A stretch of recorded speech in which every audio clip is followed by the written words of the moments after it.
दोस्तों नमस्कार, मैं हूं राम कुमार राही। आप देख रहे हैं यूट्यूब चैनल सोशल राही। आज मैं मध्य प्रदेश के बीना शहर में हूं। आज हमारे बीच में माननीय सम्मानीय परम आदरणीय परम श्रद्धेय समाज सेवी दशरथ जी हैं। जैसे मेरा प्रवेश हुआ इस शहर में, मुझे लोगों ने बताया कि राही जी, हमारे जनपद जालौन की, हमारी जनपद की पूरी शान है हमारे दशरथ जी, जो समाज के लिए हमेशा तैयार रहते हैं। भले ही रात के 12 बजे हों, लेकिन वो हमेशा समय देने का काम करते हैं। मैंने कहा कि सर जी, हमसे भी मुलाकात करवा दो। कहीं ना कहीं ऐसे लोगों की मुझे ज़रूरत है। हमारा काम है कि बेहतर से बेहतर लोगों की तलाश करो। नदी मिल गई तो समुद्र की तलाश करो। शीशा टूट जाता है पत्थर की चोट से, पत्थर टूट जाए वो शीशा तलाश करो। हमेशा मैं ऐसे लोगों को खोजता हूँ। तो मैं आप लोगों को रूबरू कराने जा रहा हूँ। तो सर जी, सबसे पहले यूट्यूब चैनल सोशल राही को आपने जो समय दिया, इसके लिए मैं बहुत आभार व्यक्त करता हूँ। साथ में आपको नमो बुद्धाय, जय भीम करता हूँ। जय भीम, नमो बुद्धाय, जय भारतीय संविधान, जय बाबा साहब। सर जी, जब भी मैं आप लोगों के बीच में उपस्थित होता हूँ तो कहीं ना कहीं हमारे सवाल रहते हैं, क्योंकि कि हमारे जो दर्शक हैं उनकी नज़रें टिकी रहती हैं कि आज राही जी नए मेहमान से मुलाकात करवा रहे हैं, तो कहीं ना कहीं सवाल भी अच्छे रखेंगे। तो दर्शकों, मैं आप लोगों को बता दूं कि मेरे हाथ में जो पेज है, सर जी बहुत अच्छे राइटर हैं, समाज सेवी हैं। इन्होंने ही क्वेश्चनों को तैयार किया है। इन्होंने कहा कि सर जी, राही जी, आपसे हमारा निवेदन है कि जो लोगों के बीच में मैं मैसेज देना चाहूँगा, वो सवाल मेरे होंगे, जवाब भी मेरा होगा। तो सर जी, पहला सवाल हमारा है आपसे कि आखिर हमारा आदिवासी समाज ही जंगलों, पहाड़ों में तथा अनुसूचित जाति के लोग गांव और शहर के बाहर कच्चे झोपड़ी और झुग्गियों में जानवरों जैसे रहने को क्यों मजबूर है? सर, दलित आदिवासियों को मेन बस्तियों से झुग्गड़ झोपड़ी बस्ती में इसलिए दूर रखा जाता है जी, कि ये अगर मेन बस्तियों में रहेंगे तो इनके आचार विचार, रहन सहन हम जैसा हो जाएगा जी, ये शिक्षित हो जाएंगे और इनका जो रहने का ढंग है वो तौर तरीका बदल जाएगा। इसलिए इनको जंगलों की तरफ रखो ताकि ये लोग शिक्षित और जी, अच्छी जी, जी, सही बात है। दूसरा क्वेश्चन आपसे हमारा है कि आखिर हमारे बच्चे ही सरकार के हिंदी मीडियम स्कूल, जहां 9वीं तक सरकार बगैर पढ़े पास करती रहती है और 10वीं बोर्ड में स्वयं फेल हो जाती है, इन स्कूलों के स्थान पर हमारे बच्चे बड़े अंग्रेजी मीडियम स्कूल में क्यों नहीं पढ़ सकते हैं? क्या है, दलित आदिवासी अति पिछड़ा वर्ग के जो बच्चे बेटा बेटी रहते हैं जी, तो आर्थिक रूप से कमज़ोर रहते हैं और जी, आर्थिक रूप से कमजोरी के कारण वो प्राइवेट स्कूलों में नहीं पढ़ा पाते जी, और शासकीय स्कूलों में उनका दाखिला किया जाता है, जी, जिस कारण से हमारे बच्चे अच्छे पढ़ लिख नहीं पाते हैं।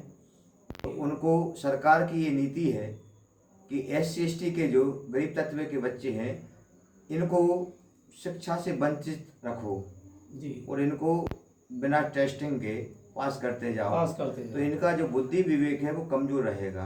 वो 10वीं बोर्ड का है इसलिए इनको फेल कर दो ताकि ये आगे प्रवेश ना कर सके। जी, जी, जी, तो उनको कहीं ना कहीं शिक्षा से वंचित रखने के लिए एक साजिश है ये। जी, अब इसमें सरकार भी भागीदारी है और गैर सरकार के लोग भी भागीदार है ये, क्योंकि सबकी रणनीति उसमें तैयार की जाती है। जी, जी, जी, तो हमारे बच्चों को रोकने का काम किया जाता है।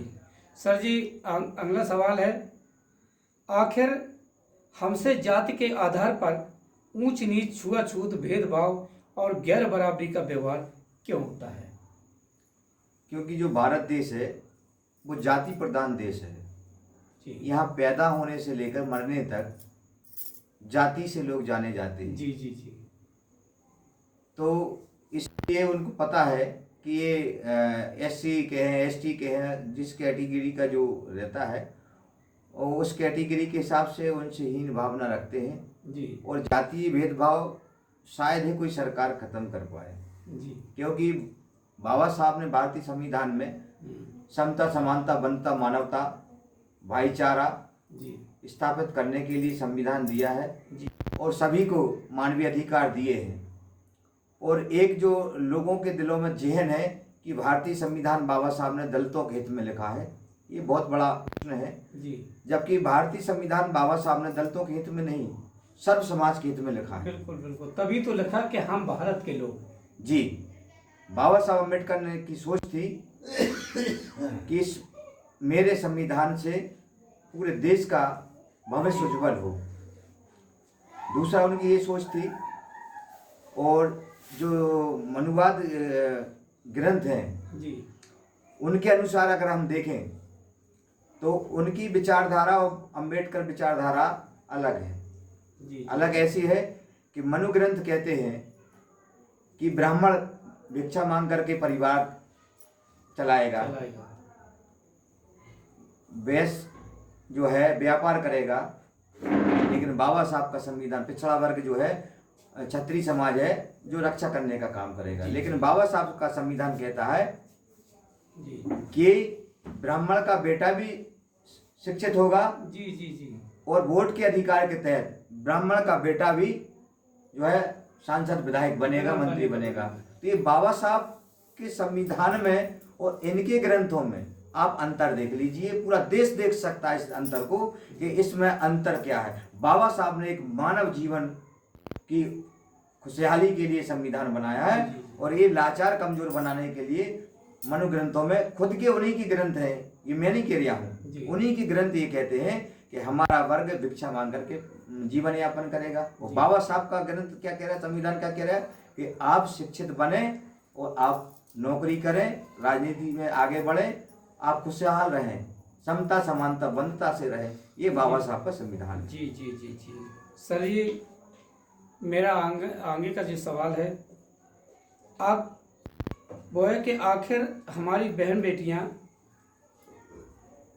और महिलाओं के साथ ही क्यों अन्याय, अत्याचार और बलात्कार होता है?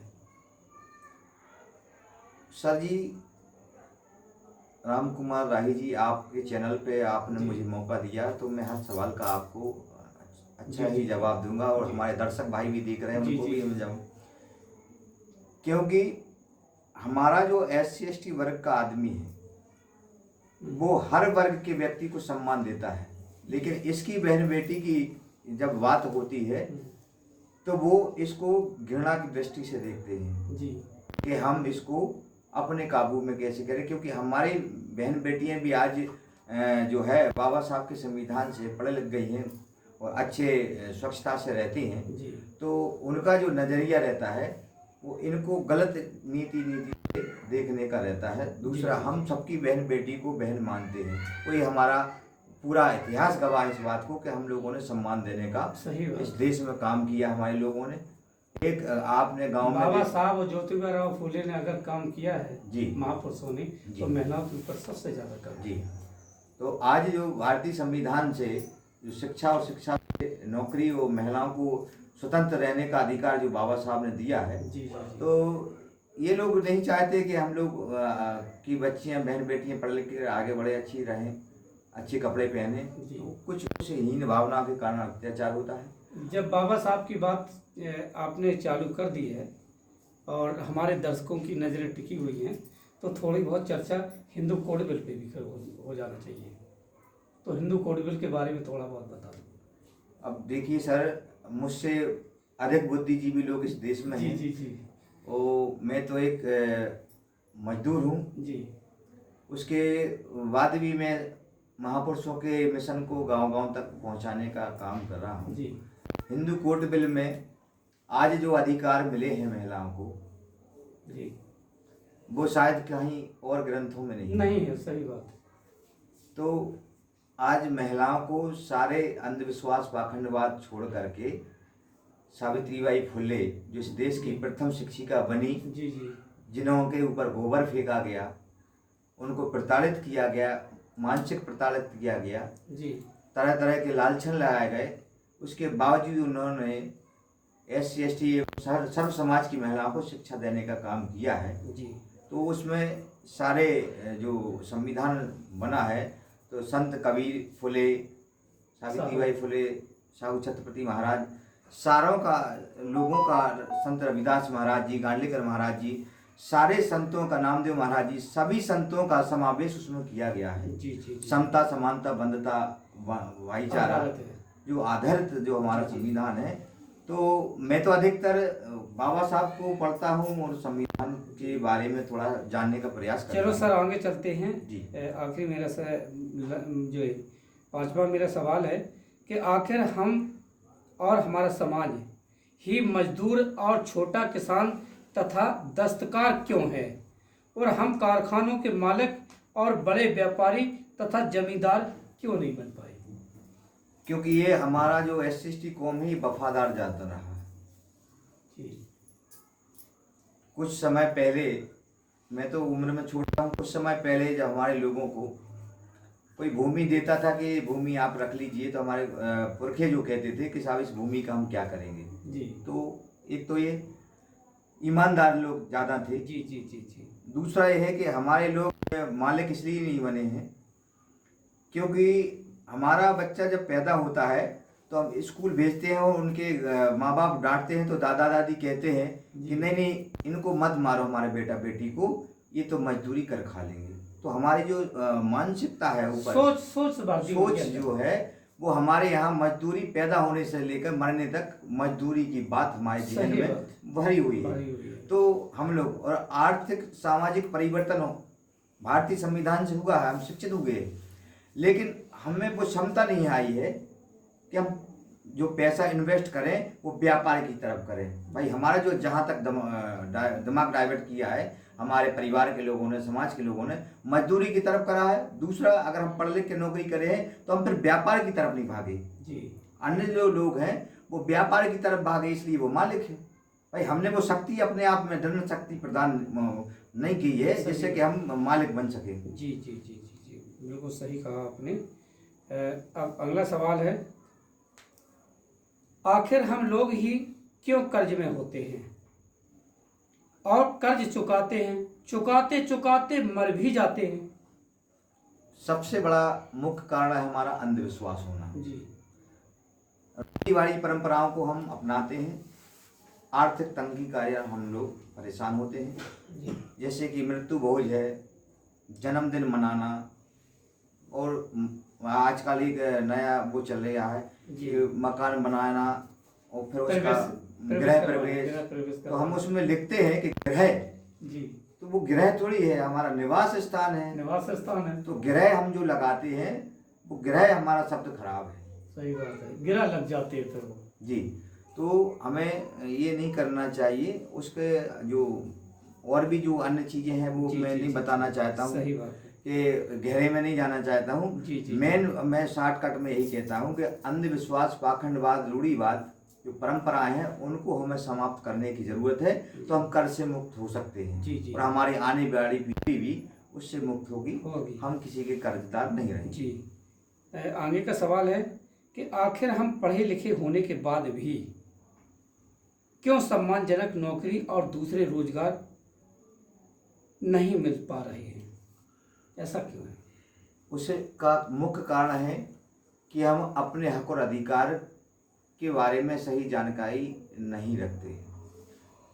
भारतीय संविधान का अध्ययन हमने किया नहीं है कि भारतीय संविधान में हमें क्या मानवीय अधिकार प्रदत्त किए गए हैं, उनके अनुसार हम लोग आगे कार्य नहीं कर पा रहे हैं। जी इसलिए हमें सम्मानजनक नौकरियां, और नौकरियां प्राप्ति भी हुई हैं तो छोटी मोटी, उसके बाद हमें सम्मान नहीं मिल पाता। जब तक हम महापुरुषों के साहित्य को नहीं पढ़ेंगे तब तक नहीं मिल पाएगा। जो समाज अपने महापुरुषों के इतिहास को नहीं पढ़ती है या इतिहास को नहीं जानती है, वो कौम खत्म हो जाती है। खत्म हो जाती, सही कह रहे हैं आप। चलो आगे का सवाल है, आखिर हमें आरक्षण कब और क्यों, कितना तथा किसने दिलाया और क्यों खत्म किया जा रहा है? छत्रपति साहू महाराज जी और बाबा साहब ने आरक्षण इसलिए दिया गया था कि आरक्षण के माध्यम से आप अपनी आर्थिक स्थिति सुधार कर लें। मतलब शिक्षा में आरक्षण, कि आपको स्कूल में प्रवेश मिल जाए, आरक्षण आपको नौकरी में प्रवेश मिल जाए, कि आपको कम आरक्षण के वजह से आप आगे तरक्की कर सको जी और समता समानता बंधुता की लाइन में खड़े हो सको, उसके लिए आरक्षण दिया गया था। और आरक्षण 10 वर्ष के लिए दिया गया था और उसमें पूरा फैक्ट में जिगर भी उसका कि 2 वोट का जो अधिकार बाबा साहब लाए थे, तो 2 वोट का अधिकार माननीय हमारे राष्ट्रपति महोदय, पूर्व राष्ट्रपिता बापूजी गांधी जी को वो ठीक नहीं लगा, तो वो इर्तबा जेल में अनशन पर बैठे और उन्होंने ये शर्त रखी कि आप 2 वोट का अधिकार जो लाए हैं बाबा साहब अम्बेडकर, वो आप वापस लीजिए। तो बाबा साहब अम्बेडकर जो है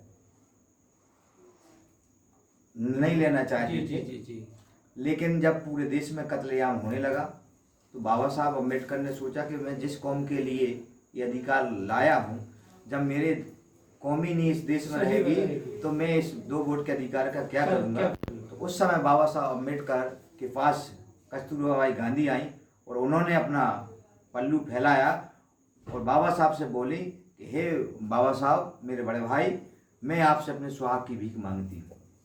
तब बाबा साहब ने कहा कि बहन, आप तो सिर्फ एक सुहाग की बात कर रहे हो, लेकिन हमारे देश में लाखों सुहागनों का सुहाग उजड़ गया, उसके बारे में क्या?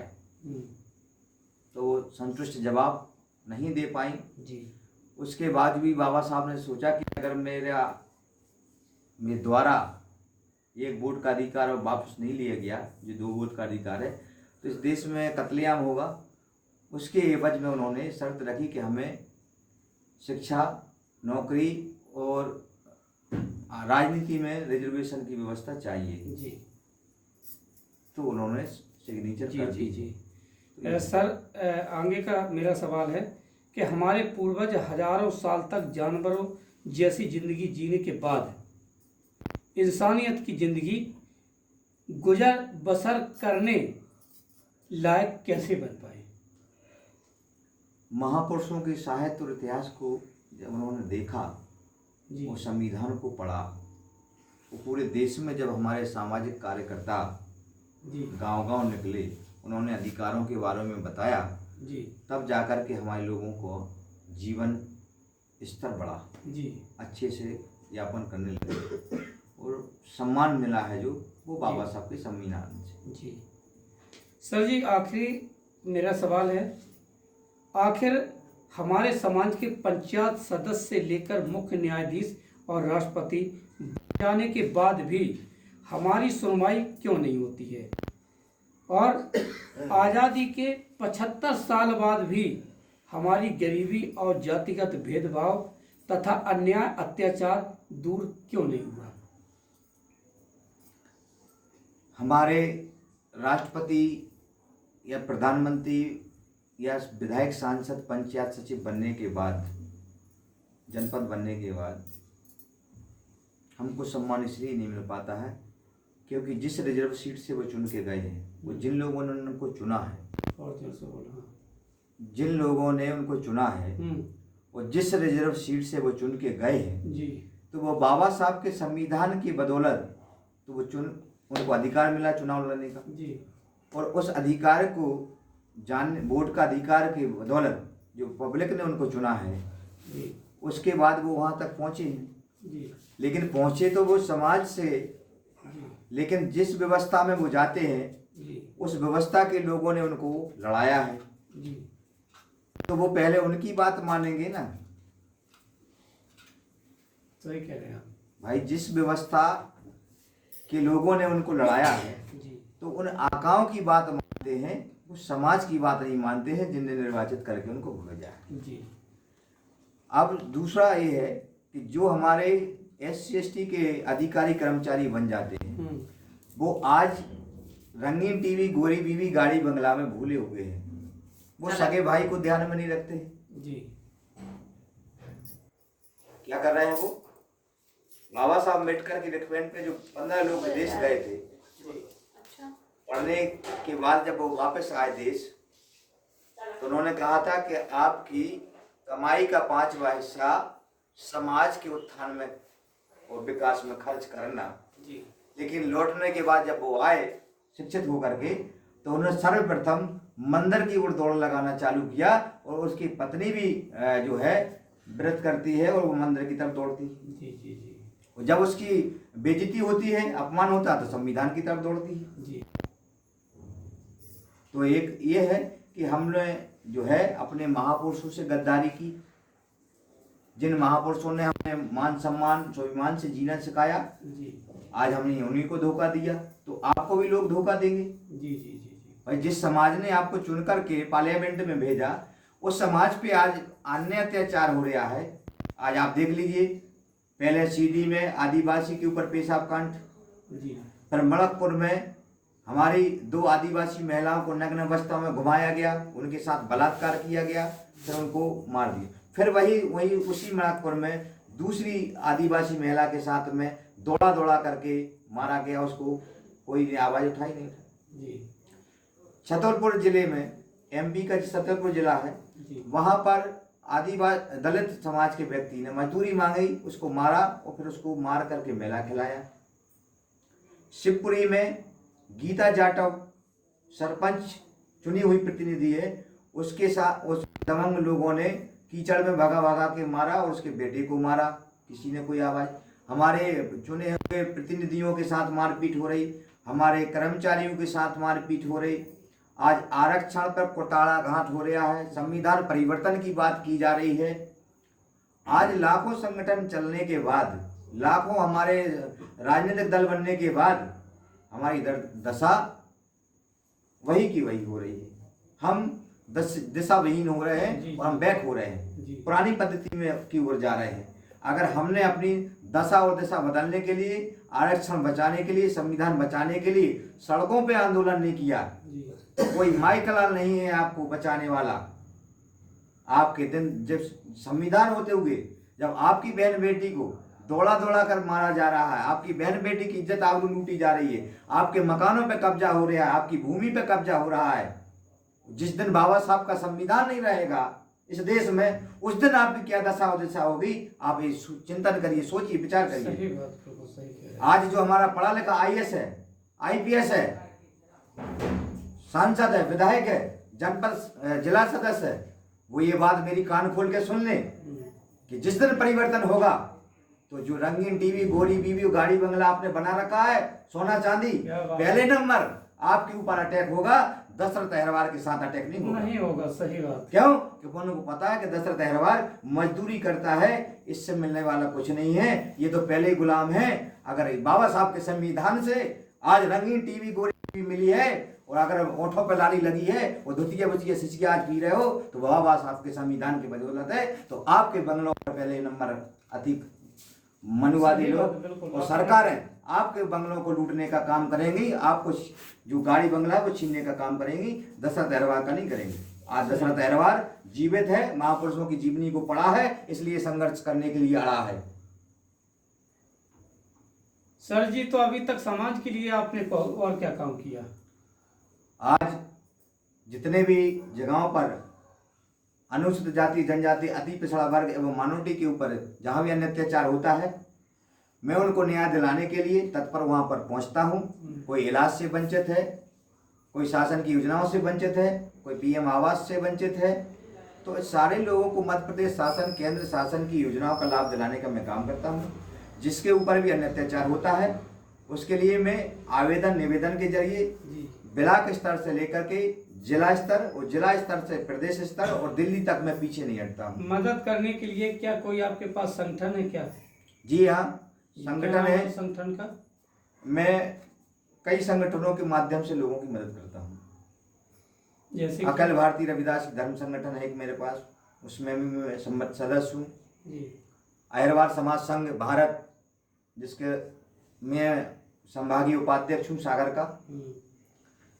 दूसरा अनुसूचित जाति जनजाति संगठनों का अखिल भारतीय परिसंघ, उसका मैं प्रांतीय सचिव हूँ मध्य प्रदेश का। जी।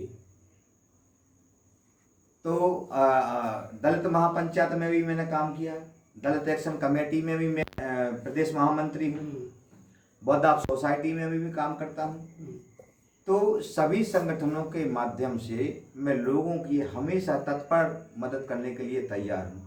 खुद आर्थिक रूप से कमजोर होने के बावजूद भी मैं लोगों की मदद करने के लिए जाता हूँ। बहुत बढ़िया सर, बहुत बढ़िया। आपने सवालों का बहुत अच्छी तरीके से जवाब दिया।